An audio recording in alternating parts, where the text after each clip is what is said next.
Shri Ram. Ma'am, 500 साल बाद राम जी अयोध्या वापस लौट गए, रामलला की प्राण प्रतिष्ठा भी हो गई, आपको कैसा लगा? हम सबका जो उत्साह है वो शब्दों से परे है।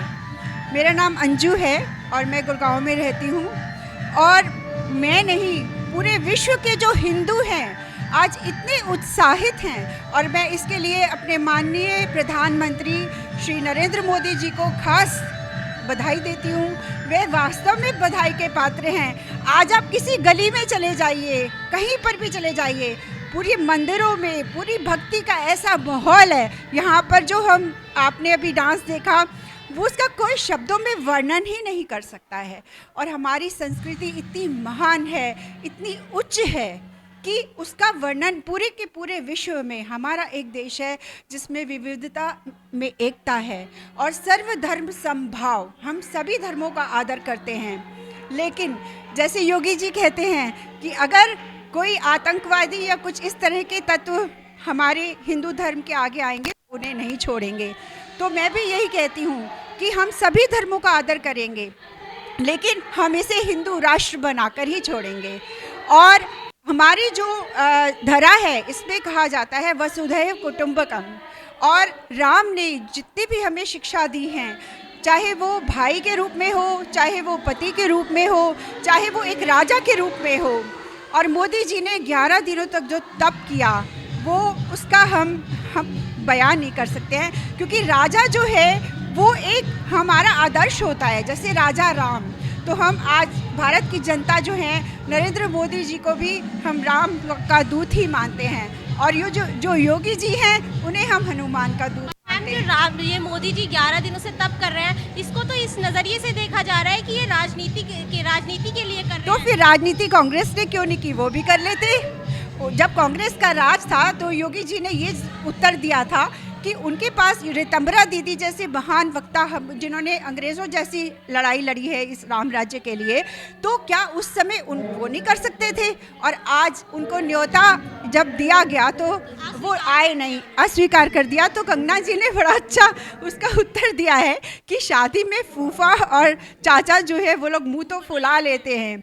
तो योगी जी ने इसका ये उत्तर दिया था कि शंकराचार्य जो हैं, चाहे वो एक जनमानस हो, चाहे वो आम इंसान हो, चाहे वो एक नेता हो, चाहे शंकराचार्य क्यों ना हो, राम दरबार में कोई राजनीति नहीं चलती है। और जैसा कि पूरी की पूरी जनता को विदित है, सभी जानते हैं कि कोई सरकार का पैसा नहीं लगा है। और कितने खुशी की बात है कि आज जब मैं लाइव टेलीकास्ट देख रही थी तो मेरी नज़रें नहीं हट रही थी कि एक एक चीज़ हमारे भारत के कोने कोने से आई है। विदेशों तक ये चीज़ हमें देखने को मिल रही है। विदेशों में भी राम राम हो रहा है। हाँ, अमेरिका में 300 कार की रैलियां निकली हैं, और जो बुलडोज़र बाबा हैं उनका बुलडोज़र के रूप में अमेरिका में जुलूस निकाला गया। तो ये एक बहुत बड़ी उपलब्धि है। और आज से हम भी यही चाहते हैं कि हमारे देश में राम राज्य हो।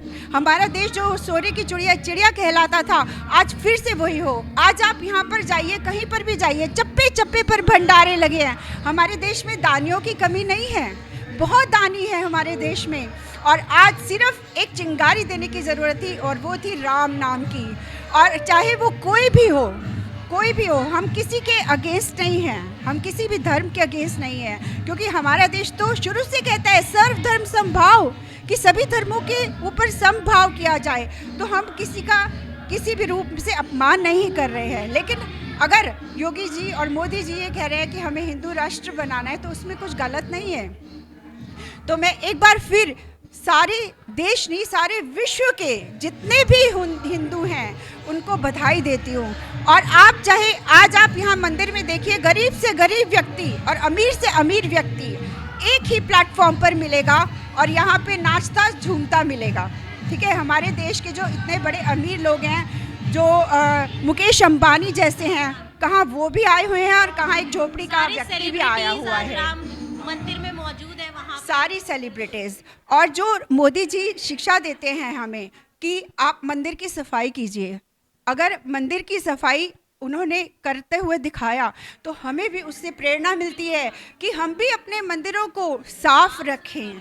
और ये एक बहुत बड़ी बात है कि देश का राजा जो होता है ना, जिसके हाथ में नेतृत्व होता है, अब वो जो भी नारा लगाते हैं हम तो उनके पीछे पीछे चल पड़ते हैं। तो योगी जी जो हैं वो लक्ष्मण के रूप में है और मोदी जी जो हैं वो प्रधानमंत्री जो है श्री राम के रूप में हैं। तो ये उनके अवतार हैं, तो हम उनको किसी भी कीमत पर खोना नहीं चाहते हैं, क्योंकि आज जो लहर आई है, राम नाम की लहर आई है, उसकी जो लड़ाई हाँ, मैं एक और बात कहना चाहूँगी कि जिन सेनानियों ने आज इस पे कुर्बानी दी है, तो वो जो हैं, जो आज हमारे बीच नहीं हैं, हम उनको भी नमन करते हैं, दिल से नमन करते हैं, क्योंकि उन्हीं की वजह से आज हमें ये दिन देखने को मिला। आज तो हम स्क्रीन पे टेलीकास्ट देख रहे हैं, लेकिन असली जो लड़ाई लड़ी थी उन लोगों ने, जो दीदी रीतांबरा थी, उनका मैं टेलीकास्ट देख रही थी, जो वृंदावन में नाथाश्रम चलाती हैं। रीतांबरा दीदी ने कितना अच्छा बोला, उन्होंने जो बोला हमें तो पता भी नहीं था कि इतनी बड़ी लड़ाई थी ये राम राज्य के लिए, इतनी बड़ी राम मंदिर के लिए इन्होंने शपथ ग्रहण की थी और क्या क्या नहीं सहा इन्होंने। तो मैं उनको भी नमन करती हूँ जो लोग आज हमारे बीच नहीं रहे। वो सेनानी थे, असली सेनानी, जिन्होंने आज हमें ये दिन दिखलाया है। तो 500 वर्षों के बाद, चलो कोई बात नहीं, 500 वर्ष लगे पर दिन तो आया।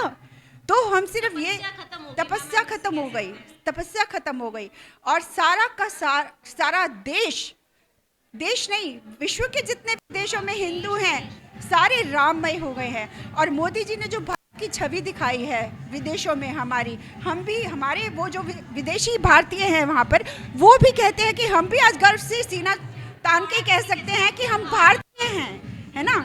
तो वो आज वो नेतृत्व की वजह से हुआ है। तो मैं आज फिर से सारे के सारे हिंदू भाई बहनों को और सारे देशवासियों को जो ना सिर्फ हमारे मुल्क में रहते हैं, सारे विश्व में रहते हैं वो हिंदू, मैं उनको दिल से बधाई देती हूँ। और मैं चाहती हूँ कि आज से हम सब मिलकर रहें और जैसे मोदी जी ने कहा है कि योगी जी ने कहा है कि अब राम राज्य आएगा, तो राम राज्य हम भी तो लाएंगे। मैम, हम कह सकते हैं कि सनातन धर्म की स्थापना हो चुकी है, अब राम राम हर गली गली पहुंच जाएंगे। आप खुद देख रहे हैं, आप अभी यहाँ पे देखिए भक्तजन कैसे नृत्य कर रहे हैं, कैसे झूम रहे हैं, उनका उत्साह देखते ही बनता है। तो राम राज्य से शुरू हो गया। आज जो राम जी की प्रतिमा इतनी सुंदर बनी है, इतनी खूबसूरत है कि नजरें नहीं उठती हैं। इतिहास के पन्नों पे 22 जनवरी बड़ा लिख चुका है, बड़ा लिख चुका है। और हम चाहेंगे कि भारत का हर व्यक्ति जो हिंदू है वो अयोध्या जाके एक बार, जैसे ये लोग मक्का मदीना में जाते हैं, ऐसे ही हमारे लिए राम का मंदिर है। तो मैं चाहती हूँ कि हर व्यक्ति, हमें भी ये मौका मिले कि हम अयोध्या जाएं और इतना सुंदर राम का जो रूप है उसका हम दर्शन करें। जो राम हमारे झुग्गी झोपड़ी में रहते थे, आज वो महल के राजा बने हुए हैं, सोने चांदी हीरे मोती से जड़े हुए हैं। उनका जो दर्शन है वो अगर हम टीवी में देखकर मंत्रमुग्ध तो पता नहीं हमारा क्या हाल होगा। तो एक बार फिर मैं उन सभी भारतीयों को ये कहती हूँ कि आज जो हमें ये इतनी लड़ाई के बाद ये दिन देखने को मिला है, तो हम भी मोदी जी और योगी जी का साथ दें और हम भारत के कोने कोने में राम नाम, लेकिन राम की शिक्षा पहुँचाएं, क्योंकि सिर्फ राम नाम जपने से कुछ नहीं होता। उन्होंने जो आदर्श हमारे सामने रखे, परिवार का आदर्श, राजा का आदर्श, एक व्यक्ति जो कि एक कहने पे 14 वर्ष के लिए वनवास के लिए निकल गया, ये कोई छोटी बात नहीं है। तो आज जो भाई भाई में लड़ाई हो रही है, तो उनको ये मर्यादा पुरुषोत्तम राम तभी कहा जाता है उन्हें। तो मैं एक बार फिर आप सबको बधाई देती हूँ, हम सब बधाई के पात्र हैं कि जिन्होंने आज हमें ये दिन दिखलाया और आज हम श्री राम के मंदिर का दर्शन कर पाए। और आज मूर्ति आज का दिन हम भारतीय हिंदू कभी नहीं भूलेंगे। इतिहास में लिख चुका है, अब साल में 2 बार दिवाली मनाई जाएगी। 2 बार दिवाली मनाई जाएगी। दिवाली आती है, हाँ, हमने तो अपने मनाना चाहेंगे 2 बार दिवाली। 2 बार नहीं, हम तो हर रोज दिवाली मनाना चाहेंगे, क्योंकि जो उत्साह आप देखिए, जो रंगोली, जो दिए, जो छोटे छोटे कारीगर थे जिनको रोजगार मिला है आज, ठीक है, तो वो भी तो आप देखिए ना कि एक एक गरीब व्यक्ति जो दिए, मिट्टी के दिए, आजकल सब इलेक्ट्रॉनिक्स का ज़माना था, लेकिन जब मोदी जी ने कहा हर घर में 5 दिए बाहर जलाइए, 6 अंदर मंदिर में जलाइए, 11 तो हो गए ना मिनिमम, बाकी हमारी इच्छा है।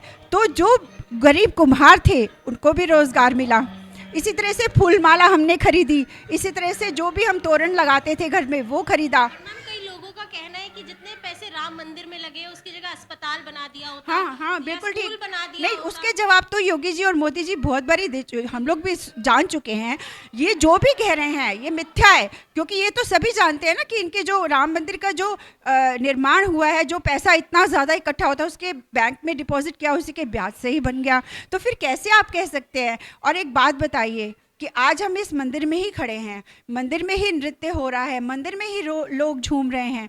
तो ऐसे जो धार्मिक जगह हैं ये होनी भी बहुत ज़रूरी हैं, क्योंकि जब हम यहाँ आते हैं हमारी वाइब्रेशंस चेंज हो जाती हैं, हमारा माहौल अलग हो जाता है। और हर चीज़ साइंटिफिक है। अगर हम आरती कर रहे हैं, अगर हम शंख बजा रहे हैं, अगर हम घंटी बजा रहे हैं, आप पढ़िए, हर चीज़ साइंटिफिक है, कोई भी चीज़ अंधविश्वास में नहीं है। तो हम ये बिल्कुल नहीं कह सकते कि इसकी जगह, क्योंकि ऑलरेडी वो बहुत कुछ कर चुके हैं, अस्पताल बन चुके हैं, रोड्स बन चुकी है, एयरपोर्ट्स बन चुके हैं। तो वो एक तरफ हो गया। और सरकार ने इसका कोई, आज योगी जी ने भाषण में भी यही कहा था कि जो अंदर से, मतलब मंदिर के अंदर जो भी हुआ है वो हिंदू दानियों से हुआ है, और जो बाहर का है जैसे सड़क बनाना या जो भी करना है वो सरकार ने किया है। तो आप कैसे कह सकते हैं ये कि ये जो है मंदिर, ये इसकी बदले में अस्पताल बनना चाहिए था? ठीक है, उन्होंने कर लिया ना, उन्होंने अस्पताल बना लिए, उन्होंने सड़कें बना ली, उन्होंने, सरकार ने सब कुछ कर लिया। तो फिर मंदिर बनने में क्यों आपत्ति है? और मंदिर बनने में आप कैसे कह सकते हैं कि सरकार का पैसा गया, जबकि सबके सामने है कि अभी तो मूल शुरू ही नहीं हुआ, अभी तो ब्याज से ही शुरू हो गया। राम मंदिर को राजनीतिक तौर से भी देखा जा रहा है कि ये सिर्फ बीजेपी ने अपनी सरकार बनाने के लिए ये हाँ जी, मंदिर बनाया उसका है। जवाब योगी जी ने दिया था, मैं उनके सुनती रहती हूँ। योगी जी ने कहा कि अगर हम राजनीतिक उससे इसको इस्तेमाल कर रहे हैं, तो जब कांग्रेस थी तब भी तो यही सब था, वो कर लेते। उन्होंने क्यों नहीं किया? उन्होंने न्योता क्यों अस्वीकार किया? इस राम के मंदिर में तो आपका कोई बैर नहीं है ना किसी से भी। आप किसी से भी ये नहीं कह सकते हैं कि ये पार्टी ये है राम, हम तो राम भक्त हैं, चाहे वो कांग्रेस का आ जाए चाहे वो कोई भी धर्म का आ जाए, हम तो राम भक्त हैं ना। तो उसमें आप कैसे कह सकते हैं ये सब? पहले शंकराचार्य जो थे उन्होंने मना कर दिया आने से। शंकराचार्यों ने तो मना किया है, लेकिन शंकराचार्य जो हैं, जो धर्म के इतने बड़े गुरु हैं, ठीक है हमारे धर्म गुरु हैं, लेकिन वो कंगना रनौत ने जवाब दिया है कि शादी में फूफा और चाचा जो हैं मुंह फुला लेते हैं। तो कंगना रनौत का जब मैं ये उत्तर सुन रही थी तो मुझे बहुत ही हंसी आई, क्योंकि आप अगर धर्मगुरु हैं तो आप तो खुद ही आइए ना राम मंदिर में, आपको कोई न्योता भी देने की ज़रूरत नहीं है, कोई भी आपको मना नहीं कर सकता है। तो फिर आप मना कैसे कर सकते हैं? ये भी कहा जा रहा है कि मैम अभी मंदिर अधूरा है, मतलब अभी इसका काम कंस्ट्रक्शन पे है, तो ऐसे अधूरे मंदिर की प्राण प्रतिष्ठा नहीं की जा सकती। तो ये कई लोग इसको इसी वजह से राजनीतिक तौर से देख सकते हैं कि इलेक्शन बहुत पास आ रहे हैं, इसी वजह से राम जी की प्राण प्रतिष्ठा की गई है। देखिए, भारत की जनता बहुत जागरूक है। जितने भी लोग हैं वो देख रहे हैं कि इतने सालों में मोदी जी ने क्या किया या बीजेपी की सरकार ने क्या किया।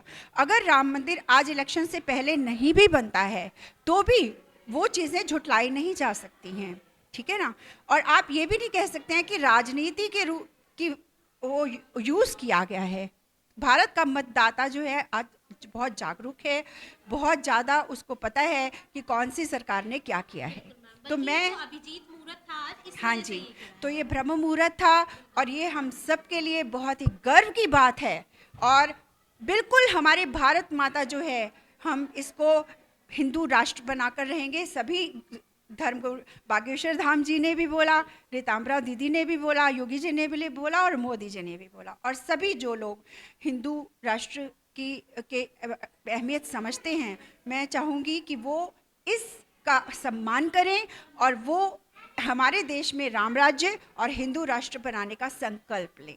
मैम बच्चों के सिलेबस में से मतलब ये अकबर की हिस्ट्री, बाबर की हिस्ट्री हटाकर रामचरितमानस, रामायण और महाभारत जैसे ग्रंथ जोड़ दिए गए हैं, इस बारे में आप क्या कहेंगे? देखिए, मैंने अभी आपको कहा कि हम हिंदू राष्ट्र हैं, तो हिंदू राष्ट्र में जब हमारा राजा राम है तो क्या हम नहीं चाहेंगे कि हमारे बच्चों को पुस्तकों में ये सब ज्ञान मिले? क्या हम नहीं चाहेंगे कि भरत और राम जैसे संस्कार तो बचपन से दिए जाते हैं? अगर हमारे आदर्श राम हैं तो हम, अगर पुस्तकों में एक बच्चा पढ़ेगा कि इस बच्चे ने कि भरत और राम का प्यार कितना था, लक्ष्मण कैसे राम के साथ चले गए, राम कैसे उन अपने माता पिता के एक कहने पर और 14 वर्ष के वनवास के लिए चले गए, तो राम राज्य तो अपने आप ही आ जाएगा ना।